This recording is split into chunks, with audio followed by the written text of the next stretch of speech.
గయ దగ్గర ఫల్గుని నది ప్రవహిస్తున్నది, అది చూడాలి. సేతువు అంటే రామేశ్వరం చూడాలి. ప్రభాస క్షేత్రం గుజరాత్లో సౌరాష్ట్రం అంటామే, ఇప్పుడు సోమనాథలింగం ఉందే అక్కడే ప్రభాస అనే పేరుతో రేవు ఉన్నది. అందులోనే శ్రీకృష్ణుడు స్నానం చేశాడు. సాందీపని కొడుకుని బతికించింది అక్కడే.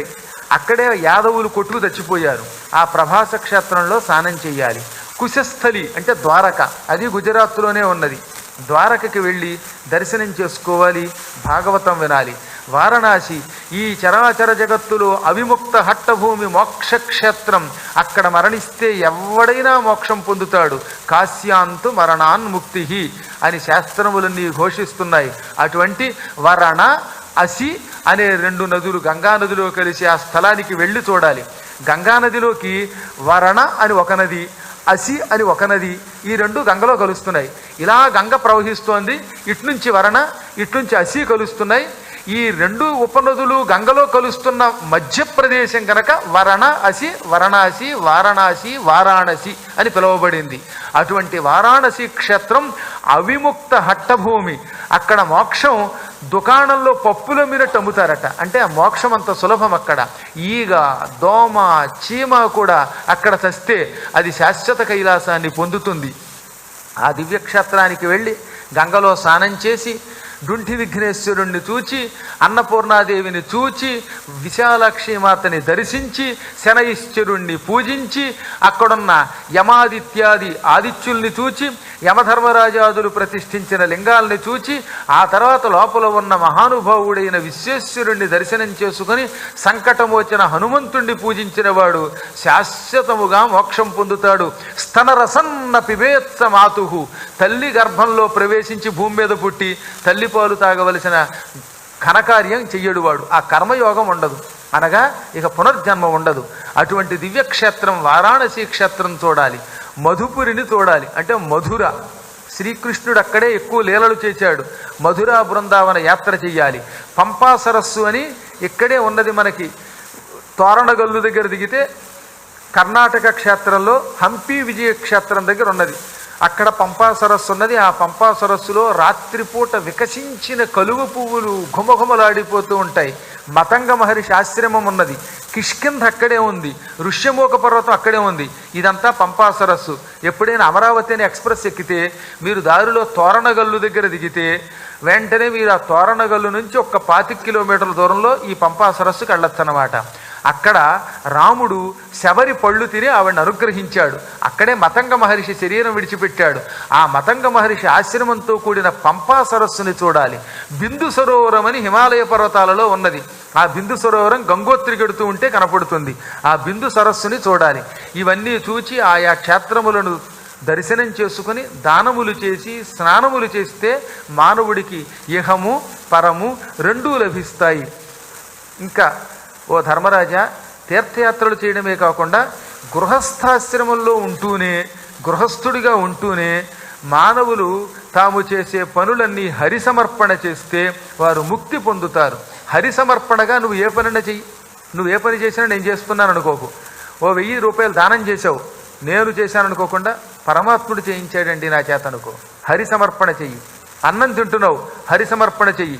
పురాణం వింటున్నాం, హరిసమర్పణం అనుకో. అలా అనుకున్నవాడు తటస్థ జీవి అయి ఈ లోకంలో సుఖం పొంది శరీరం విడిచిపెట్టాక కైవల్యం పొందుతాడు. కామస్యాంతం హి క్షుత్రుభ్యాం క్రోధస్యైతత్ ఫలోదయాత్ జనో యాతి నలోభస్య జత్వా భుక్త్వా దిశో భువః. ఎవరికైనా క్షుత్తు కలిగింది, ఆకలి కలిగింది. ఆకలి ఎలా తీరుతుంది? అన్నం తింటే, ఆహారం కడుపులో పడితే ఆకలి తీరుతుంది. కాబట్టి ఆకలి తీరాలంటే ఆహారం పారేస్తే చాలు. దాహం వచ్చింది, ఏదో పానీయం తాగితే, మంచినీళ్ళు తాగితే దాహం తీరుతుంది. అంటే తినడము ద్వారా ఆకలిని మనం జయించవచ్చు. త్రాగడం ద్వారా దాహాన్ని అదుపులో పెట్టుకోవచ్చు. ఇంకా కోపం వచ్చింది, కోపాన్ని ఎలా అదుపులో పెడతాం? ఆ కోపంతో ఎవడన్నా తిట్టేసామంటే కోపం పోతుంది. అవతల వాడిపోతే గై గై గై, ఇప్పుడు వద్దు బయటికి వెళ్ళాకానండి, ఆ కోపం పోతుంది. తిడితే ఎగిరి గంతులేస్తే కోపం కాస్త శాంతిస్తుంది. ఆ కోపాన్ని ఆ కాసేపు అదుపులో పెట్టుకోవడం కష్టం కనుక దాని ఫలితం ఏదో తిట్టడమో కొట్టడమో చంపడమో ఉంటుంది. కానీ ఇవన్నీ ఏదో ఒక సమయంలో ఉపశమిస్తాయట. కోపం వచ్చాక తగ్గుతుందిగా కాసేపు నాకైనా, ఆకలేసాక అన్నం తినాక కాసేపైనా ఆకలి ఉపశమిస్తోంది. దాహం తాగితే ఆ తాగడం ద్వారా, మంచినీళ్ళు తాగడం ద్వారా, పానీయం తాగడం ద్వారా కాసేపు దాహం ఉపశమిస్తోంది. కానీ ఈ లోభం, డబ్బు వ్యామోహం మాత్రం ఉపశమించదు. అది మాత్రమట ఈ మొత్తం ఆడిటోరియం నిండా కట్ల పెట్టేసి బంగారం పెట్టినా సరే ఇంతేనా అంటట. ఇంకో ఆడిటోరియం నిండా ఇవ్వండి అంటాడు. అదంతా ఇస్తే మొత్తం భూమండలం అంతా డబ్బు అయిపోయినా పర్వాలేదు వాడికి. ఈ డబ్బు అనేది గొప్ప జబ్బు. అందుకే మానవులు గుండెకాయ లబ్బు డబ్బు అని కొట్టుకోవడం అనేసి ఆ లబ్బు పోయి డబ్బు డబ్బు డబ్బు అని కొట్టుకుంటుంది. అందుకే లోభమునకు మాత్రం అంతము లేదు. ప్రపంచమంతా వీడి చేతిలోకి వచ్చినా ఇంకా ఇంకా ఇంకా ఏదో కావాలనే అనిపిస్తుంది. ఆ లోభమును జయించడమే మానవుడైనటువంటి వాడికి ప్రథమ కర్తవ్యం. గృహస్థాశ్రమంలో లోభాన్ని అదుపులో పెట్టుకుంటే, ఈ వస్తు వ్యామోహాన్ని అదుపులో పెట్టుకుంటే వాడు వెంటనే ఈ క్షణంలో తరిస్తాడు. అదేమిటో తెలియదు, ఈ లోభం అంత తేలిగ్గా పొమ్మంటే పోదాం. ఎన్నున్న దాచేస్తారండి కొంతమంది. ఆ దాచనే కానీ అనుభవించరు. నేను చూశాను అలాంటి వాడిని. వాడికి ఓ మంచి పంచి పెడితే వాడి జీవితంలో కట్టుకోలేడు. ఆ మూల పెట్టి చివరికి పాడైపోవాల్సింది. పళ్ళు ఇస్తే వాడి దండో ఇతరులకి పెట్టడు, పక్కన కొళ్ళబెడతాడు. అందుకే రాగానే పక్కవాడికి ఇచ్చేయాలి. అలా దాచడం నాకు చాలా చికాకు వచ్చేస్తున్నాడు. వీడు తినలేడు, ఇతరులకు పెట్టాడు, ఎందుకు పాడు చేయటం? ఈ డబ్బులన్నీ కట్టగట్టి బ్యాంకుల్లో దాచి దాచి దాచి వీడు చచ్చిపోయాక ఇప్పుడు అది ఏమవుతుంది? ఆ లాకర్లో ఉన్నవి పొడి అయిపోతాయి. ఒక ఆయన ఉండేవాడు మా ఊళ్ళో, ఏం కోట్లు సంపాదించాడు, పిల్లలు లేరు ఆయనకి. పిచ్చాడై ఆ డబ్బంతా బ్యాంకు లాకర్లో పెట్టాడు, ఇంట్లో పెట్టాడు. ఆయన చచ్చిపోయాకనండి, మీరు చెబితే నమ్మరు, గుండె చెరువైపోతుంది. ఆయన ఇంటిలో ఏనాటి మాట ఇది, మా చిన్నప్పటి మాట కాబట్టి చెబుతాను, 20 రూపాయల కట్టలు, 10 రూపాయల కట్టలు, 5 రూపాయల కట్టలు అన్ని పొడి అయిపోయి ఎవరికి తీసుకోవడానికి లేకుండా. ఈ బీరువాల నిండా మనిషి వారు, ఆ పాపాత్ముడు ఏ లోకానికి పోతాడో తెలియదు. కానీ చూసిన వాళ్ళు ఉసూరుమన్నారు. ఎందుకని? వ్యామోహంతో కాదు. ఇంత డబ్బు ఎంతమందికి ఊళ్ళో వాళ్ళకి ఉపయోగపడను. వాడేం పట్టుకుపోయాడు. ఆ తర్వాత బ్యాంకు లాకర్లు తీశారు, అవి అలాగే ఉన్నాయి. బట్టలు బీరువాల నిండా ఉన్నాయండి, అన్ని పురుగులు పెట్టిపోయాయి, ఒక్కటి కట్టుకోలేదు. ఎప్పుడు చూసినా పిచ్చి కొట్టు కట్టుకు తిరిగేవాడు వాడు. దానికి తగ్గట్టే పేరు కూడా అలాగే పెట్టాడండి వాళ్ళ నాన్న. ఎందుకు చెబుతున్నానంటే, ఏం ఉపయోగం వాడికి? ఏం సంపాదించి అవన్నీ కట్టలు కట్టి పక్కన పెట్టి చివరికి ఆ వ్యామోహంతో చచ్చిపోతే వాడు వచ్చే జన్మలో ఆ డబ్బు కాపలా కాసే పురుగుగా, పావుగా, ఇంటి ముందు కుక్కగా, మంచంలో బల్లిగా, గోడ మీద బల్లిగా, లేకపోతే మంచంలో నల్లిగా, ఆ పక్కన తిరిగే నల్ల పిల్లిగా, ఇలా తిరిగి ఎవడో జల్లకాయ కొట్టగానే మళ్ళీ చచ్చిపోయి మళ్ళీ జన్మెత్తుతాడు. అలాంటి లోభము వల్ల మానవుడికి సుఖం లేదు. దాన్ని విడిచిపెట్టడమే చాలా గొప్పది. ఇక అన్నిటికంటే పరాకాష్ఠ చెప్పాడు. ఇది సంస్కృతంలో శ్లోకము చదువుతాను, తెలుగులో పద్యము చదువుతాను పోతన గారిది. అప్పుడు మనం ఎలా తరిస్తామో తెలుస్తుంది. యస్య సాక్షాత్ భగవతి, యస్య సాక్షాత్ భగవతి జ్ఞానదీపప్రదే గురౌ మర్త్యా సద్ధీహి శృతం తస్య సర్వం కుంజరసౌచవత్. ఈ శ్లోకానికి పద్యం చదివితే మీకు చాలా తేలిగ్గా అర్థమవుతుంది. హరిమహిమ తనకు చెప్పెడి, హరిమహిమ తనకు చెప్పెడి గురువుల్ నరుడను చుతలచి కుంఠిత బుద్ధిన్ తిరుగు పురుషు శ్రమమెల్లను కరిశౌచము క్రియ నిరర్థకం బగునదీప. మానవుడు తరించాలంటే గురువుని ఆశ్రయించి గురువుని పూజించాలి. గురువుగారి ఇలా ఆసనం మీద కూర్చుని హరి యొక్క మహిమని చెప్పడం మొదలుపెట్టాడు. భాగవతం అంతా చెబుతున్నాడు. ఇలా హరి యొక్క మహిమని తనకి చెప్పే గురువుని మాలాంటి మనిషే అని ఎవడైనా భావిస్తే వాడు ఆ క్షణమే నశించిపోతాట. హరి మహిమ తనకు చెప్పెడి గురువున్ నరుడనుచు తలచి. గురువు గారు విష్ణు స్వరూపుడుగా భావించాలి. అసలు గురువు అందరికీ అతీతుడు. అందుకే గురురు బ్రహ్మ, గురురు విష్ణు, గురురు దేవో మహేశ్వర, గురు సాక్షాత్ పరం బ్రహ్మ తస్మై శ్రీ గురవే నమః. నీ పక్కన కూర్చున్నాడు గనక, నీతో కాసు ప్రయాణం చేశాడు గనక, నీతో బస్సులో కూర్చున్నాడు గనక, నీతో కలిసి ఏదో డ్రింక్ తాగాడు గనక వీడు మనలాంటి వాడేనండి అని ఎవడైనా భావిస్తే, ఈ హరికథలు తనకి చెప్పే గురువుని సామాన్య నరుడిగా భావించి అవమానిస్తే అటువంటి వాడి యొక్క సకల పుణ్యములు జ్ఞానము నశించి ఘోర నరకం పాలైపోతాట. ఇది మీకు సంస్కృత శ్లోకము ఇస్తున్నాను, తెలుగులో పోతన గారి పద్యం కూడా చదువుకోండి. ఇంటికెళ్ళి భాగవతం చూచి గురువుగారు నిజం చెప్పారో అబద్ధం చెప్పారో తెలుస్తుందన్నమాట. అందువల్ల చెబుతున్నది. కొంతమంది ఇవన్నీ నిజంగా ఉన్నాయా అనుకునే అజ్ఞానులు కూడా ఉంటారు కదా, మీలాంటి జ్ఞానులు కాకపోయినా. కాబట్టి ఇది సుస్పష్టముగా నారదుడు ధర్మదుడనే వంకతో మనకిచ్చినటువంటి సూత్రం. వ్యాసుడు రాసిన శ్లోకం. హరిభక్తిని చెప్పేటటువంటి హరికథ చెప్పేవాడిని పరమాత్మగా భావించాలి. వాడిని సామాన్య మానవుడిగా భావించి చులకనగా చూస్తే అటువంటి వాడి సకల శక్తులు నశిస్తాయి. అలా కుంఠిత భక్తితో బుద్ధి లేక తిరిగేవాడు ఉన్నాడే, వాడి పుణ్యం ఎటువంటిది అంటే కరిసౌచము క్రియ నిరర్థకం బగునదీప. ఏనుగు స్నానం లాంటిదట.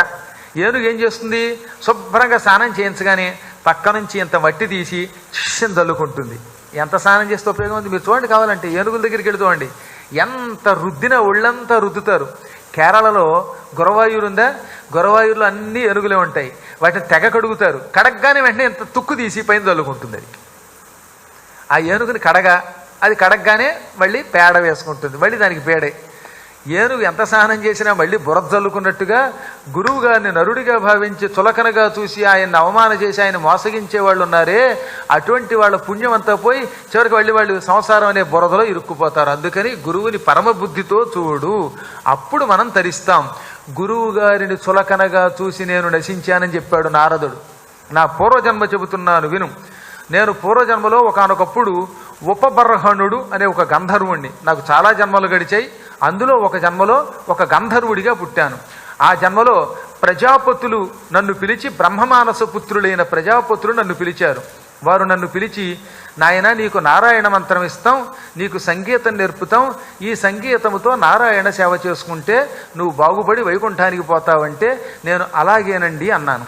వారి దగ్గరికి వెళ్ళి శ్రద్ధతోటి నారాయణ మంత్రం పొందాను, భాగవతం విన్నాను, వారి దగ్గర సంగీతం నేర్చుకున్నాను. భగవంతుడు నాకు అపూర్వమైన కంఠం ఇచ్చాడా ఆ జన్మలో. అందుకని నేను పాడుతూ ఉంటే రాళ్ళు కరిగిపోయేవి. నా చేతిలో ఒక తంబురా వీణా పుచ్చుకొని వాయిస్తూ భగవద్గానం చేసేవాడిని.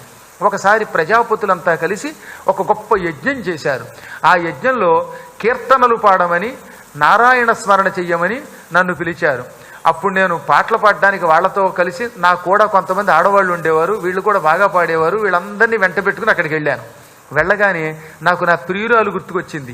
పాట పాడుతున్నవాడి రహస్యంగా ఆడవాళ్ళని మీరు పాడండి అని చెప్పి ఆడవాళ్ళ చేత పాటలు పాడించి నేను వెనక నుంచి తప్పుకొని నా ప్రియురాలు ఇంటికి వెళ్ళి హాయిగా ఆవిడతో కామోపభోగాలు అనుభవించాను.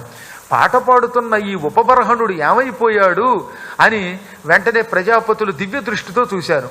నేను నా ప్రియురాలు ఇంటికి పోవడం అర్థమయ్యింది. వాళ్ళు పళ్ళు పటపట కొరికారు. మూర్ఖుడా, మేము గురువులం, మా పక్కన కూర్చోమని, మాతో పాటు పాటలు పాడమని, హరిస్మరణ చెయ్యమని, భాగవతం వినమని చెబితే నీకు నారాయణ మంత్రం ఇస్తే ఆ నారాయణ మంత్రాన్ని కాదని, నారాయణుని పాటలు కాదని కామోపభోగాల కోసం పోతావా? గురుధిక్కారం చేస్తావా? దీనికి ఫలితం అనుభవించు. పరమ పవిత్రమైన సంగీతాన్ని వ్యర్థం చేసిన నీచుడా, భూలోకంలో దాసీపుత్రుడివై తల్లిని తండ్రిని చిన్నప్పుడే దూరం చేసుకుని అలమటించు అని శపించారు. దాంతో నేను హడిలిపోయి వాళ్ళ కాళ్ల మీద పడి నన్ను రక్షించండి బాబోయ్ అన్నాను. అప్పుడు వాళ్ళు జాలిపడి, నువ్వు ఒక దాసీదారి కొడుకు అయి పుడతావు, పుట్టిన చిన్నప్పుడు నీ తండ్రి పోయినా తల్లి నిన్ను పెంచుతున్న వ్యామోహంలో పడకుండా మహానుభావులైన ఋషులు వస్తారు, అప్పుడు వాళ్ళ పురాణం వింటావు. భాగవతం చెప్పే ఆ గురువుల్ని నరుల కింద భావించకుండా పరమాత్మ కింద భావించు, సేవించు, దాంతో నువ్వు తరిస్తావని చెప్పారు. దాంతో నేను భూలోకంలో దాసీపుత్రుడిగా పుట్టాను. ఈ కథ మనం ఎప్పుడు చెప్పుకున్నాం? ప్రారంభంలో చెప్పుకున్నాం. నారదుడు ప్రారంభంలో వ్యాసుడి దగ్గరకు వచ్చి నేను ఒక పూర్వజన్మలో దాసీపుత్రుడిని అని చెప్పాడే, ఇప్పుడు ఆ దాసీపుత్రుడిగా పుట్టాడు. అప్పుడు ఆయన చాతుర్మాస్య కాలంలో మహానుభావులైన ఋషులు వస్తే వారిని సేవించి పరమభక్తితో సేవించి పూర్వజన్మలో చేసిన అపచారం చేయకుండా ఈ భాగవతం చెప్పే గురువులు దేవుళ్ళు అనుకుని వాళ్ళ దగ్గర దేవుళ్ళు ఆడాడు, వాళ్ళ పాదాలు కడిగాడు, ఆ దుమ్ము నెత్తి మీద వేసుకున్నాడు, భాగవతం విన్నాడు. ఆ పుణ్యం వల్ల నేను మళ్లీ జన్మలో బ్రహ్మమానస పుత్రుణ్ణి నారదుణ్ణి పుట్టాను. అర్థమైందా? భాగవతం చెప్పే గురువుల్ని సేవిస్తే, భాగవతం వింటే, భాగవతోత్తములతో సాంగత్యం చేస్తే, వాళ్ళని పరమాత్మగా చూస్తే ఎంత లాభమో నారదుండయ్యాను నేను మళ్ళీ తిరిగి. కాబట్టి నీవు కూడా నిరంతరము హరినామస్మరణ విడవకు. హరికథలు చెప్పేవాడిని విష్ణువుగా భావించి పూజించు, నరులుగా భావించక అనగానే నారదుడు సంతోషపడి, ఆ నారదుని యొక్క కథకి ధర్మరాజు సంతోషపడి నారదుడిని నిజంగా గురువుగా భావించి ఇప్పుడు ఆయన్ని విష్ణువుని పూజించినట్టు పూజించగానే నారాయణ స్మరణతో నారదుడు అదృశ్యుడైపోయాడు. పరీక్షిన్ నరేంద్ర, ఆనాడు నారదుడు ధర్మజుడికి చెప్పిన ధర్మములు, ప్రహ్లాద చరిత్ర నీకంతా వివరించాను. ఇంకా నువ్వేం వినాలనుకుంటున్నావని శుకుడు అడగగానే ఆయన చెప్పాడు, మనువుల గురించి చెప్పావు కదా, ఆ మనువుల్లో ఏ మనువు కాలంలో విష్ణువు ఏ రూపంతో వచ్చాడు, అప్పుడు ఇంద్రుడెవరు, ఈ మనువుల చరిత్ర విన్నవాడు తరిస్తాడని, మనువు గురించి విన్నవాడు తనువు విడిచాక మళ్ళీ మారు మనువు చేసుకోడని, వైకుంఠానికి వెడతాడని పెద్దలు చెప్పారు. కాబట్టి అడుగుతున్నాను అనగానే అప్పుడు శుకుడు చెప్పాడు, మొదటి మనువు స్వయంభువ మనువు, ఆయన భార్య శతరూప. దీని గురించి మనం ఎలాగో ఇదివరకు తృతీయ స్కంధంలో చెప్పుకున్నాం, కొత్తగా చెప్పుకోకర్లా. ఆ కాలంలో శ్రీహరి కపిలుడుగా యజ్ఞుడిగా పుట్టాడు. స్వయంభువ మనువు చివరి రోజుల్లో హిమాలయ పర్వతాలకు వెళ్ళి తపస్సు చేసుకుంటూ ఉంటే రాక్షసులు ఆయన్ని తపస్సులో ఉండగా తినేద్దామని వచ్చారట. అలా తినేద్దామని వస్తే శ్రీ మహావిష్ణువు యజ్ఞుడు అనే పేరుతో వచ్చి చక్రంతో రాక్షసుల్ని సంహరించి స్వయంభువ మనువుని రక్షించాడు. ఆయన ఇప్పుడు ఆ స్వయంభువ మనువు బ్రహ్మలోకంలో ఉన్నాడు. ఇప్పుడు రెండోవాడు స్వారోచిష మనువు. ఈయన కాలంలో ఈ స్వారోచిషుడు అంటే అగ్నిహోత్రుడు యొక్క మహిమతో పుట్టినవాడు, అందుకే సప్తార్చి బిడ్డడు అని పేరు. ఆయన చాలా గొప్పవాడు. ఆయన కాలంలో శ్రీ మహావిష్ణువు విభుడు అనే పేరుతో పుట్టాడు.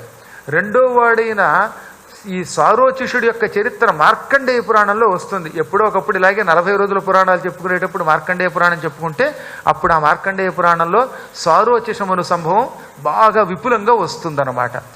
ఆయన చాలా పరమ వైష్ణవోత్తముడు సారోచిషుడు. విష్ణువుని దశావతారాలని ఒకేసారి చూశాట. విష్ణువు ప్రత్యక్షమై 10 అవతారాలు టకటకటక చూపించేశాడు ఆయనకి. అది ఎంత యోగం!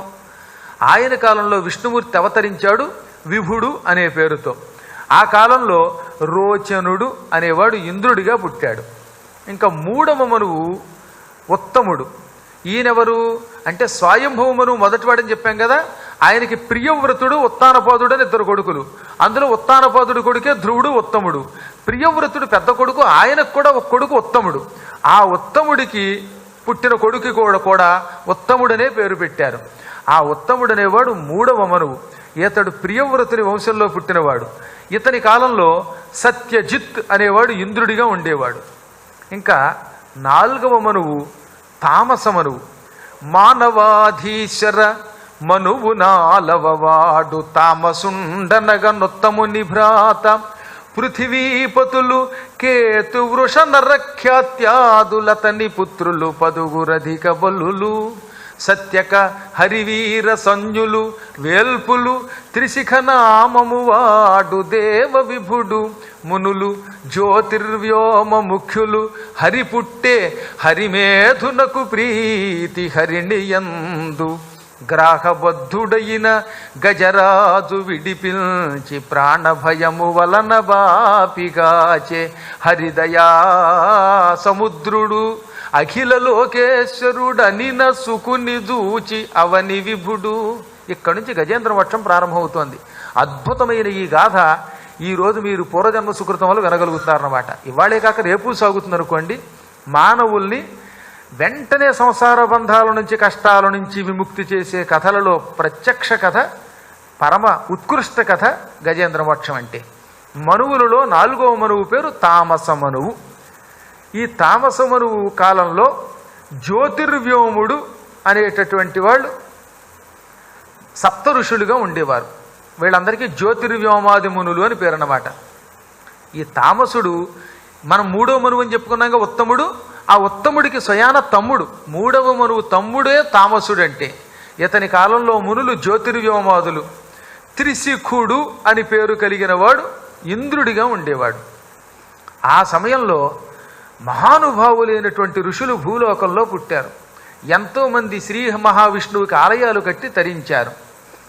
ఆ కాలంలో నక్షత్ర మండలంలో ధ్రువుడి యొక్క కీర్తి మరింత వెలిగిపోతూ ఉండేది. ఆ కాలంలోనే హరిమేధుడు అని ఒక ఋషి ఉండేవాడు. ఆయన పేరు హరిమేధుడు. ఈ హరిమేధుడు అనేవాడి భార్య పేరు హరిణి. ఈ హరిణికి హరిమేధుడికి చాలా కాలం పిల్లలు పుట్టలేదు. అందుకని వీళ్ళు శ్రీ మహావిష్ణువుని భక్తితో ప్రార్థించారు.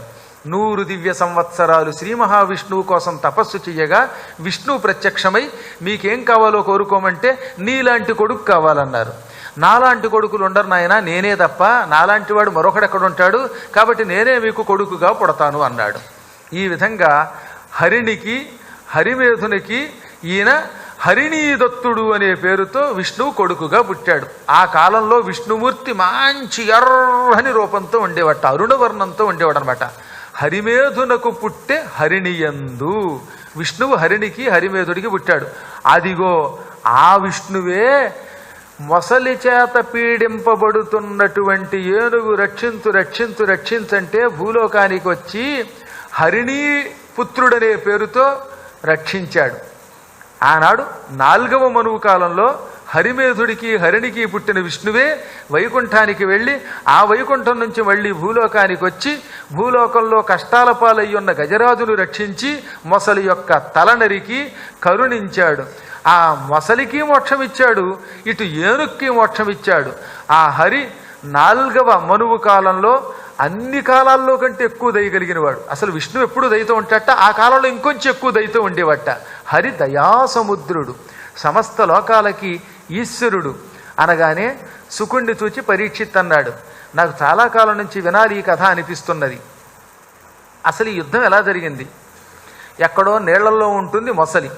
మొసలి ఎప్పుడు నీళ్లలోనే కాపురం పెడుతుంది. ఏదో బయటకు వచ్చినా బయట ఎక్కువసేపు ఉండదు, మళ్ళీ నీళ్లలో దూరాలి. నీటిలో ఉంటే దానికి బలం ఎక్కువ కనుక నీటిలో ఉండడానికి ఇష్టపడుతుంది. నిజానికి మొసలి ఉభయచరం, అంటే భూమి మీద ఉండగలదు, నీటిలో ఉండగలదు. కానీ సహజంగా నీటిలో ఉండడానికి ఇష్టపడుతుంది. అక్కడ ఉన్నప్పుడు దేన్నైనా పట్టి తినగలదు గనక. అడవుల్లో ఉండేది ఏనుగు. నీరాట వనాటములకు పోరాటం బెట్లు కలిగే పురుషోత్తముచే ఆరాటమెట్లు మానెను ఘోరాటవిలోని భద్రకుంజరమునకున్. ఎక్కడో నీటిలో ఉండే మొసలికి అడవులలో స్వేచ్ఛగా తిరిగేటటువంటి ఏనుక్కి మధ్యలో యుద్ధం ఎలా జరిగింది? ఆ యుద్ధం మధ్యలో గజరాజు తనను తాను రక్షించుకోలేక ఎందుకు విష్ణువుని పిలిచింది? పిలిచినంత మాత్రం చేత ఇంతోటి మొసల్ని చంపడానికి ఎవరినో పంపకుండా ఆయన ఎందుకు వచ్చాడు? ఆ పురుషోత్తముడి యుద్ధాన్ని ఎలా ఆపాడు? భయంకరమైన బాధ పొందుతున్న అడవుల్లో తిరిగే ఏనుగుని ఎలా రక్షించాడు? ఈ కథ తెలుసుకోవాలని నాకు కోరికగా ఉన్నది. ఎందుకంటే ఏ కథల యందు పుణ్యశ్లోకుడు హరి చెప్పబడును సూరిజనముచే ఆ కథలు పుణ్య కథలని ఆకర్ణింపుదురు పెద్దలతి హర్షమునన్. ఏ కథలలో నిరంతరం శ్రీ మహావిష్ణువు వర్ణింపబడతాడో ఆ కథలే పుణ్యకథలు. మళ్ళీ హరిని వర్ణించే కథలన్నీ పుణ్యకథలు అంటే ఆ వర్ణించేవాడిని బట్టి కూడా వాటికి పుణ్యం వస్తుందట. మహానుభావులైన జ్ఞానము కలిగిన పాండిత్యం కలిగిన పుణ్యాత్ములు కనుక హరికథలు వర్ణించి చెబితే ఆ హరికథలు చాలా గొప్పవి. అవి విన్నవాడు ముందు ఈ లోకంలో దుఃఖములు విడిచిపెట్టి సుఖం పొందుతాడు, శరీరం విడిచిపెట్టి కైవల్యం పొందుతాడు. అందుకే భాగవతోత్తములైన పండితులు కీర్తించే హరికథలని శ్రద్ధతో విని ఆ కథలే పుణ్యకథలని ఆకర్ణించి తరిస్తారు మహాత్ములు. పెద్దలు ఎప్పుడూ హరికథలే వింటారు, పనికిమాలిన కథలు వినరుగాక వినరు, వ్యర్థంగా కాలం గడపరు. అందువల్ల మునినాథ ఈ కథాస్థితి వినిపింపుము వినగ నాకు వేడుక పుట్టెన్ వినియద కర్ణేంద్రియములు పెనుబండువు చేయ మనము ప్రీతిం వందన్. మునీశ్వర, ఈ కథంతా నాకు వివరించు, ఈ కథ వినాలి అని నా చెవులు తహతహలాడుతున్నాయి. నువ్వు చెబుతూ ఉంటే చెవులకి పండగ కింద ఉంటుందయ్యా ఈ కథ. భగవంతుడి కథలు కొందరు చెబుతూ ఉంటే ఇంకా ఇంకా వినాలనిపిస్తుందట, చెవులకి పండగలా ఉంటుందట. కొందరు చెబితే దండగా, కొందరు చెబితే పండగ. నీవు చెబుతూ ఉంటే చెవులు వేడుక పొందుతున్నాయి, ఇంకా ఇంకా ఇంకా వినాలనిపిస్తున్నది, తహతహలాడిపోతోంది మనస్సు. ఎక్కడ ఎక్కువైపోయింది, 5 నిమిషాలు ముందు ఆపితే బాగుండుననే కోరిక రావడం లేదు, మనస్సు కుతూహలం చెందుతున్నది. ఏది ఈ కథ చెప్పు. ఆ వాసుదేవుని కథలు భద్రములిచ్చే కథలు విని తరిస్తాననగానే అప్పుడు చెప్పాడు శుకుడు, నీకు పూర్వజన్మ సుకృతం వల్ల విష్ణువు కథలు వినాలనే కోరిక కలిగింది. ఇప్పుడు ఆ కథ చెబుతున్నా విను. రాజేంద్ర విను, సుధారాశిలో ఒక పర్వతము త్రికూటం వనదనరుతుండు యోజనాయుతమగు ఉన్నతత్వంబును అంతియ వెడలుపునతిశయిల్లు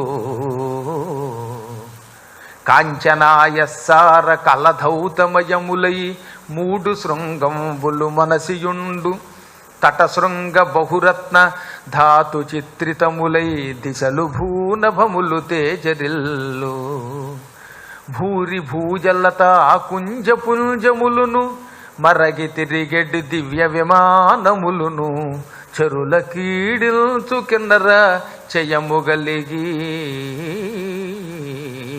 మ్రోసి పరతించు సెలయేటి మొత్తములను. రాజేంద్ర, పూర్వం పాలసముద్రంలో త్రికూటమును ఒక పర్వతం ఉన్నది. అది పాలసముద్రంలో సుధారాశిలో ఉంది. ఈ పాలసముద్రంలో ఉన్న త్రికూట పర్వతం చిన్న చితకా పర్వతం కాదు, చాలా పెద్ద పర్వతం. 10,000 యోజనముల ఎత్తు, అంతే వెడల్పు ఉండేదట. యోజనం అంటే 8 మైళ్ళు, 10,000 యోజనములంటే 80,000 మైళ్ళు పొడుగట. అంతే చుట్టుకొలత ఉండేది. అంత మహా విశాలమైన పర్వతం అది. ఆ పర్వతములకు త్రికూటమని ఎందుకు పేరు వచ్చింది అంటే 3 శిఖరములు ఉన్నాయి గనక. కొండకి ఎత్తైన శిఖరాలు ఉంటాయే, ఆ శిఖరములు 3 ఉన్నాయి గనక త్రికూట పర్వతం అని పేరు వచ్చింది.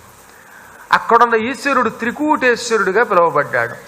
ఆ త్రికూట పర్వతానికి ఉన్న శిఖరములు 3, ఒకటి బంగారంతో ఉన్నదట, ఒకటి బంగారు కొండ, రెండవది వెండి, మూడవది అయస్సార ఇనుము. అంటే ఆ పైనున్న శిఖరంలో ఇనపధాతు ఉండేది, ఒక దాంట్లో వెండి ధాతు ఉండేది, మరో దాంట్లో బంగారు ధాతు ఉండేది. ఐరన్ ఓర్ అంటాం, దాన్ని బయటికి వెనక్కి తీసి మళ్ళీ ఇనుము కింద మార్చుకోవచ్చు అన్నమాట. ఈ విధంగా 3 కొండలు, 3 శిఖరములు, 3 ధాతువులతో ఉండేవి. ఆ కొండ చర్యల దగ్గర రకరకాలైనటువంటి చెట్లుండేవి, పైనుంచి కిందకి సెలయేళ్లు ప్రవహిస్తూ ఉండేవి, పక్షులు తిరుగుతూ ఉండేవి, ఫలరసాలు కారుతూ ఉండేవి. ఆ పైన విమానాల మీద వచ్చి దేవతలు అక్కడ చేరేవారు. దేవతల విమానాలు కొండ మీద వాలేవి. వాళ్ళగానే విమానాలను అక్కడ అట్టే పెట్టి వాళ్ళు హాయిగా పైన తిరుగుతూ ఉండేవారట. నిరంతరం ఆ కొండ యొక్క సౌందర్యాన్ని చూడడానికి, ఆ కొండ దగ్గర ఉన్న పళ్ళు తినడానికి, అక్కడ విహరించడానికి, భార్యలతో కలిసి సంగీతాలు పాడుకోవడానికి ఈ దేవతలు, గంధర్వులు, కిన్నరులు వాళ్ళ లోకాల నుంచి విమానాల్లో అక్కడికి వచ్చి విమానాలు అక్కడ పెట్టి తిరుగుతూ ఉంటే ఈ విమానాల మోతతో ఉండేదటది. విమానములు తెగ మారుమోగిపోయేవి. అక్కడ అన్ని విమానాలు తిరిగేవిట. మన విమానాలంటే ఒక విమానం పెడితే కానీ రెండో విమానం రావడానికి రన్వే సరిపోదు. అక్కడ ఆ విమానాలు డామ్మని దిగిపోవచ్చు. అందుకే వాటి మోతలతో, వాటి యొక్క పార్కింగులతో ఆ ప్రదేశం కళకళలాడేది. వాళ్ళంతా కిందకి దిగి హాయిగా ఈ భార్యాభర్తలంతా పాటలు పాడుకుంటూ, భోజనాలు చేసుకుంటూ, అమృతం తాగి విహరించిపోతూ ఉండేవారు. అంటే అది దేవతా విహార స్థలం, అది పరమ పవిత్ర స్థలం. అది అందులో విశాలమైన కొండ అవడం వల్ల ఎంతమంది అయినా రాగలుగుతారు అక్కడికి. ఇంకా వాళ్ళు పాడుతున్న పాటలతో ఆ ప్రదేశం అంతా మారుమోగిపోతూ ఉండేది. అక్కడ తిరుగుతున్న జంతువుల యొక్క కిలకిలారావాలతో, పక్షుల యొక్క కోతలతో ఆ ప్రదేశం ఆహ్లాదంగా ఉండేది. పైనుంచి కిందకి దబదబా ప్రవహిస్తున్న సెలయేళ్ళు అక్కడ తెగుండేవి. మనకి కపిల తీర్థంలో ఒక్కచోట ఢామ్ ఢామ్ అని ఆ సెలయేరు ప్రవహిస్తే ఎంత ఆనందం కలుగుతోంది. అటువంటి సెలయేళ్ళు కొన్ని లక్షలు ఉన్నాయి ఆ కొండ మీద. అటువంటి పవిత్రమైన కొండ, విశాలమైన కొండ, అక్కడ విహరించడానికి పనికొచ్చేటటువంటి స్థలం ఉన్న కొండ. ఆ పర్వతాన్ని గురించి ఇక్కడ వర్ణించేశారు. ఇక పోతన గారు నాయన మన మా అమ్మాయి చదివిన వచనం అంతా ఇందులోదే. ఏకధాటిన ఆయన శ్లోకాల కింద వర్ణించకుండా రాసేశాడు, ఏకధాటిన ఒక 2 పేజీలతో.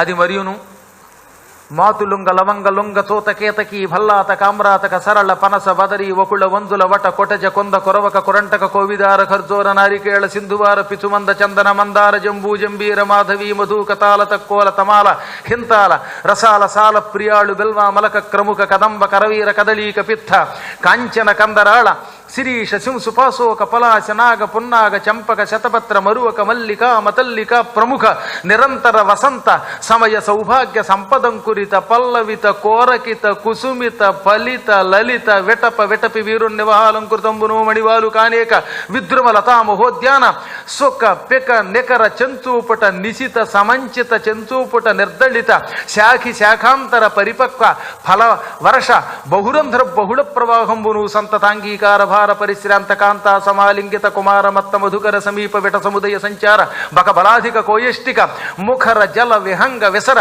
బధిరీభూత భూన భోంతరాళంబును కనకమయ సలిల తటధరి సరస సంగీత ప్రసంగ మంగళాయతనంబును గంధ గజ గవయ గండ భేరుండ జిల్లి హరిశరభగ కిటి వల్లాద్భుత కాక భూక మయ శరణాగత సంచకిత శమన కింకరంబున యొప్పున పర్వత సమీపంబునందు.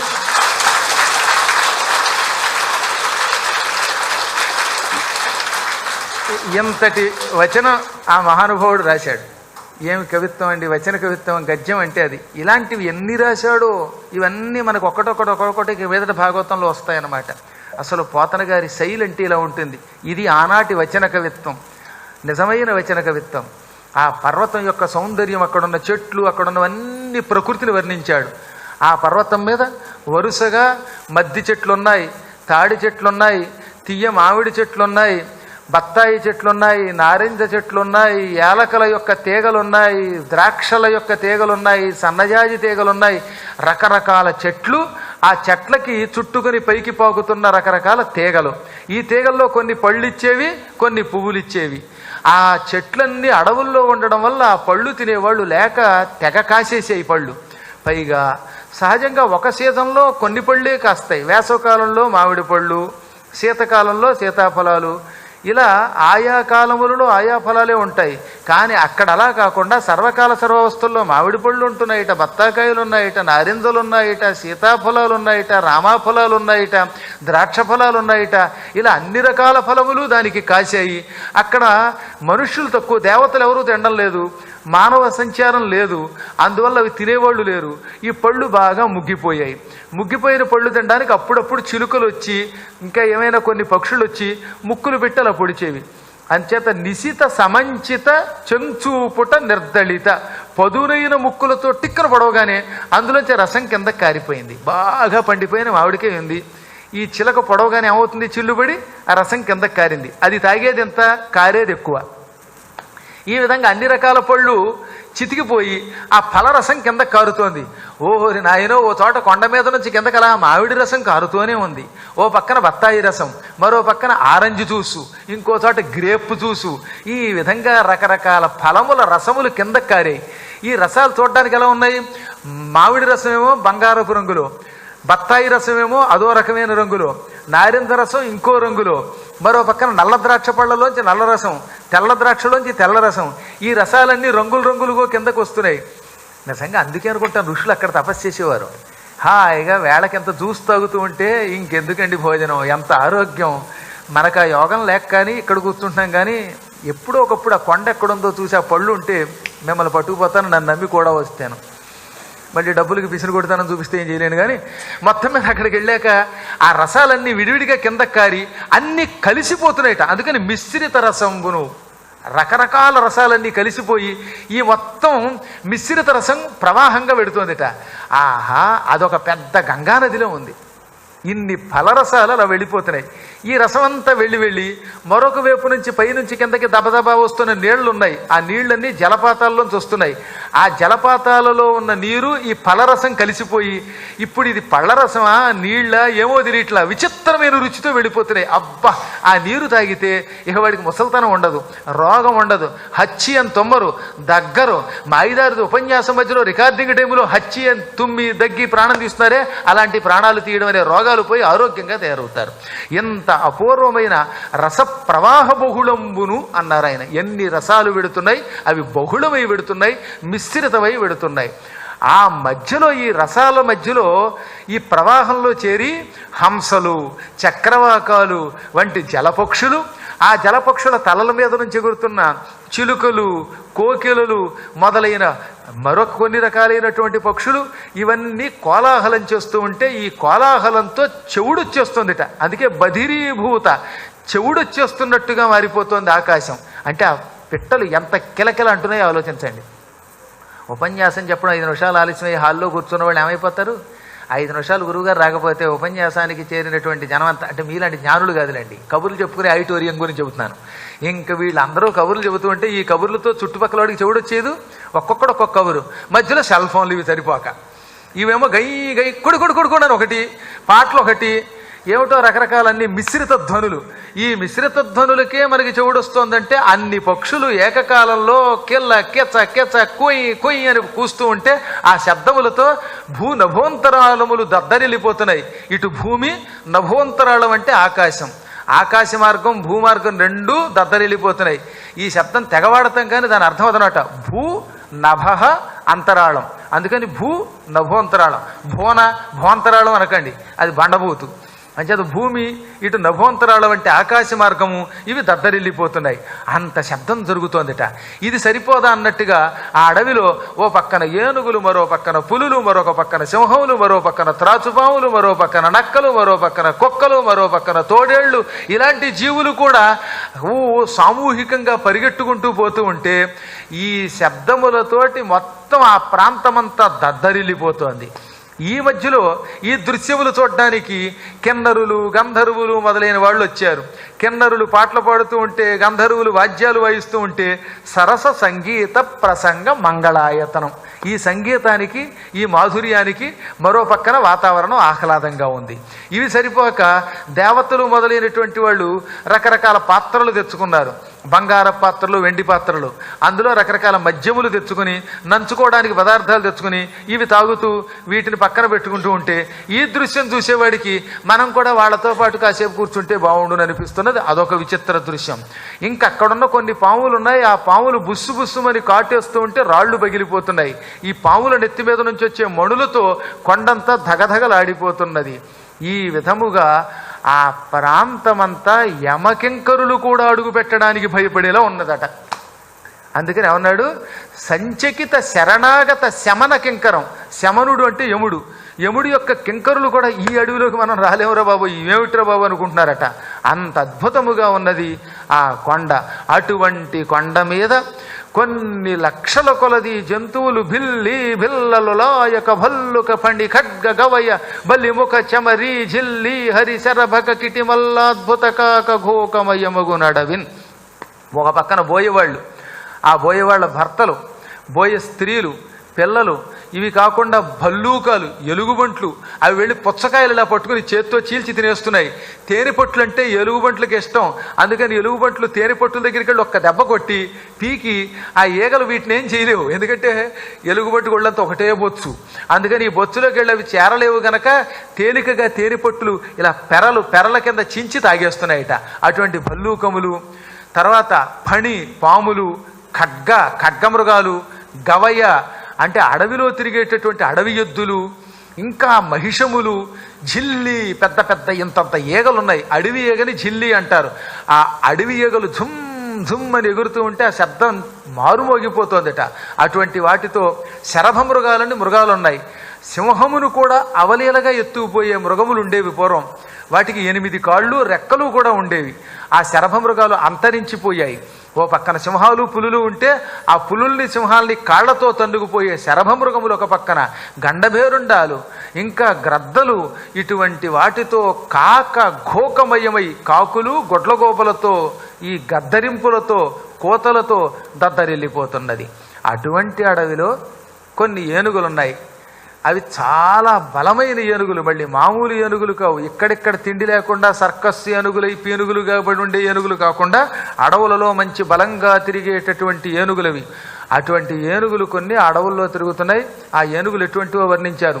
అన్యాలో కన్న భీకరంబులు జతాశానేక పానీకముల్ వన్యే భంబులు కొన్ని మత్తతనులై వ్రజ్యా విహారాగతో ధన్యత్వంబున భూరిభూధర దరీద్వారంబులందుండి సౌజన్య క్రీడల నీరు గాలివడి కాసారావగాహార్థమై.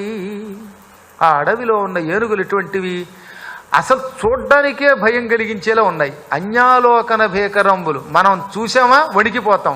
మనం కాదట, సింహాలే వణికిపోతాయి. ఎవరైనా ఏనుగులకేసి ఒకసారి చూశారంటే ఓరినాయనో వీటిని చూడడం కంటే దూరంగా పోవడం మంచిదని భయపడి పారిపోతారు. చూపులకే భీకరంగా ఉన్న ఏనుగులు. ఈ భూమండలాన్ని ఐరావతం మొదలుకొని 8 ఏనుగులు మోస్తున్నాయి. 8 దిక్కుల్లో ఏనుగులు ఉన్నాయి గనక వాటికి అష్టదిగ్గజములని పేరు. ఆ అష్టదిగ్గజములనే ఏనుగుల్ని తన్ని అవతల గెంటిన ఏనుగులంటే అంత పరాక్రమం కలిగిన ఏనుగులు ఇవి. ఐరావతాన్ని పొడిచి అవతల పారేసింది ఇందులో ఉన్న గజరాజు గారు. అంతటి పరాక్రమం కలిగిన ఏనుగులు. అందుకే జత ఆశ అనేకపములు అన్నారు. అంటే దిగ్గజములను కూడా జయించిన ఏనుగులు అన్నమాట. అటువంటి అడవి ఏనుగులు కొన్ని మదించిన శరీరంతో తెగతిని త్రాగి మత్తెక్కి గుంపులు గుంపులుగా తిరుగుతూ తొండాలతో కొట్టుకుని ఆడుకుంటూ అటు ఇటు పరిగెడుతూ ఇష్టం వచ్చినట్టు చెలరేగిపోయాయి. ఈ చెలరేగిపోతే ఏమవుతుంది? గుంపులుగా తిరిగితే అసలేది వేసవికాలం, ఎక్కువ మంది తోట చేరితే దాహం పుడుతుంది. ఎక్కువ మంది తోట చేరితే ఏమవుతుంది? వేడి లోపలికి వస్తుంది కదా, ఆ వేడి వల్ల వాటికి దాహం పుట్టిందిట. ఈ దాహం తీర్చుకోవడం కోసం మంచినీళ్ళు ఎక్కడుంటాయా అని ఒకనాటి సాయంకాలం వేళ కొండల్లోంచి బయటకు వచ్చాయి. అవన్నీ కొండ గుహల్లో ఉంటాయి పగటిపూట. ఆ కొండ గుహలలో నుంచి ఈ ఏనుగులన్నీ మంచినీటి కోసం విశాలమైన చెరువు వెతుక్కుంటూ బయలుదేరాయి. ఎందుకంటే చిన్న చిన్న నీటి గుంటలు ఉన్నాయి. ఆ గుంటలు వీటికి ఎక్కడ అంతాయి? ఒక్క తొండంతో ఒక ఏనుగు లాగిందంటే ఆ గుంటంతా ఢామ్మే. అవి కనుక ఇక్కడ మకాం పెట్టాయంటే గుంటూరులో మంచినీళ్ళు తాగడానికి మనకు ఉండదు. ఎప్పటికే వారానికి 2 రోజులు నీళ్ళు లేక వస్తున్నాం. ఇంకా మిగతా రోజులు చెప్పేక్కర్లా, బోరెయ్యండో అని అడగలేక. కాబట్టి ఆ ఏనుగులు వస్తే ఇగసానానికి ఒక చుక్క నీరు మిగలదనమాట. ఈ విధముగా మొత్తం ఎక్కడైనా పెద్ద కాసారం దొరికితే మంచినీళ్లు తాగుదామా అనుకుంటూ బయలుదేరాయి అవి. అందుకని కాసార అవగాహార్థమై పెద్ద పెద్ద కొలనులో కొల్లేటి సరస్సు, పూర్వం కొల్లేటి సరస్సు అని ఒకటి ఉండేదిలండి. ఇప్పుడు అది ఎక్కడుందో మాకు కనపట్ల. ఆ కొల్లేటి సరస్సు అంతా ఆక్రమించి ఇష్టోదడి చేసేశారు. కొంతకాలం పోతే కదలకుండా కూర్చుంటే నన్ను ఆక్రమించి నా మీద బిల్డింగ్ కట్టేస్తారు. ఈ మానవుల లక్షణం ఇది, ఏం చేస్తాం? అందువల్ల అంత విశాలమైన చెరువు కావాలని బయలుదేరేవి. ఏనుగులన్నీ నల్లగా ఉన్నాయి. నల్లని ఏనుగులు కొండల్లోంచి బయటకు వస్తున్నాయట. ఆ కొండల్లోంచి ఏనుగులు బయటకు వస్తుంటే గుహల్లోంచి అది ఎలా ఉందో తెలుసా? ఇది వేసవికాలం, పగటిపూట సూర్యుడికి భయపడి చీకటి కొండలో దాక్కుంది. ఇప్పుడు సాయంత్రం అయింది కదా, సాయంత్రం సూర్యుడు వెళ్ళిపోతే అప్పుడు బయటకు వచ్చే అధికారం ఎవరికి ఉంది? చీకటికే. అందుకని చీకటి పగటిపూట కొండల్లో దాక్కుని సాయంత్రం వేళ సమయం చూసుకుని సూర్యుడు చిక్కిపోయిన సమయంలో బయటకు వస్తుందా అన్నట్టుగా ఉన్నాయట ఏనుగులు. అంటే ఆ నల్లని ఏనుగులు బయటకు వస్తుంటే చీకటి గుంపులు గుంపులుగా వచ్చినట్టుందట. అవి ఎంత నల్లగా ఉన్నాయి! ఎన్ని ఏనుగులు రాకపోతే ఎంత చీకటి వచ్చినట్టు అనిపించిందో చూడండి. అంధకారమెల్ల అద్రిగుహాంతర వీధులందు పగలు వెరచి డాగి ఎడరువేచి సంధ్య ఇనుడు వృద్ధతనున్న వెడలెననగ కరులు వెడలె గుహలు. అంధకారం పగటిపూట కొండ గుహల్లో దాక్కుని సమయం చూసుకుని, సమయం అంటే ఏమిటి? తమ శత్రువైన సూర్యుడు నశించిపోతే కానీ బయటికి రాలేవు అవి. అందుకని సూర్యుడు అస్తమించేదాకా ఆగి సూర్యుడు సంధ్యా సమయంలోకి రాగానే అప్పుడు ఆయన ముసలాడైపోయినట్టు అనమాట. అంటే ఆయన వేడి ఉండదు కనుక చిక్కిపోతాడు కనుక. ఆయన రిటైర్ అయిపోయాళ్ళే ఇక పర్వాలేదు అనుకుని ప్రిన్సిపాల్ గారు వెళ్ళిపోతే పిల్లలు రెచ్చిపోయినట్టుగా ఈ చీకటిలాగా భావింపబడుతున్న ఏనుగులు కొండ గుహల్లోంచి బయటకు వచ్చాయి. అన్ని ఏనుగులు నడిచి బయటకు వస్తుంటే కటిక చీకటి గుంపులు గుంపులుగా వచ్చినట్టుందన్నమాట. ఈ ఏనుగులు బయటికి రాగానే ఏనుగులకి విపరీతంగా చెమట కారుతుంది. ఈ చెమటని గంధము, మదగజాల యొక్క చెమటని మదజలం అంటాం. అసలు ఏనుగు యొక్క బలం ఎలా తెలుస్తుందో తెలుసా? వాటికి గండస్థలం నుంచి, చెక్కిళ్ళ నుంచి ఇలా చెమట కారుతుంది. ఇప్పుడు మనకు కూడా వేసవకాలంలో ఇక్కడ నుంచి ఇలా చెంపల నుంచి నీరు కారుతుంది. ఈ నీరు అసహ్యంగా ఉంటుంది. కొంతమంది సరిగ్గా స్నానం చేయరు, కాస్త కోస్త పౌడర్ రాసుకోకుండా పక్కన కూర్చుంటే ఎంత కంపో. కానీ చిత్రం ఏంటంటే ఏనుగుల యొక్క చెమట మాత్రం కిందకు వస్తుంటే అదొక విచిత్రమైన వాసన. ఆ వాసన మన మాట ఎలా ఉన్నా తుమ్మెదలకు ఇష్టం. తుమ్మెదలు ఏం చేస్తాయో తెలిసినా ఈ చెమట దగ్గరికి చేరి ఝమ్మని ఝంకారం చేసి తెగ తాగేసి మత్తెక్కి ఆనందంతో ఉంటాయట. వాటికి ఇది తేనె. మనం కాఫీలు టీలు తాగినట్టు అవి ఇవి తాగేస్తాయన్నమాట. వాటికి కడుపు నిండిపోతున్నట్టు దీంతో. అందుకని ఏనుగులన్నీ బయటకు వచ్చాయి. మదగ జదానామోదము కదలని తమకముల ద్రావి కడుపులు నిండల్ పొదలుచు తుమ్మెద కొదమల కదుపులు జుంజుమటల్చుగానము చేసిన. ఈ మదగజములన్నీ బయటికి రాగానే వాటి చెక్కిళ్ళ నుంచి, గండస్థలం నుంచి చెమట తెగ కారిపోతోంది. అసలు ఎంత చెమట కారితే ఆ ఏనుగంత బలమైనది. అందువల్ల ఏనుగులు బలమైనవి గనక, వయస్సులో ఉన్న ఏనుగులు గనక నీరు కారుతోంది. ఆ చెమట దగ్గరకు వచ్చే తుమ్మెదలు, అందులో కూడా మళ్ళీ ఆడామగా లేడీస్ అండ్ జెంట్స్ కలిసి వచ్చాయి. భార్యాభర్తలు కలిసి వచ్చారు. ఒక భర్త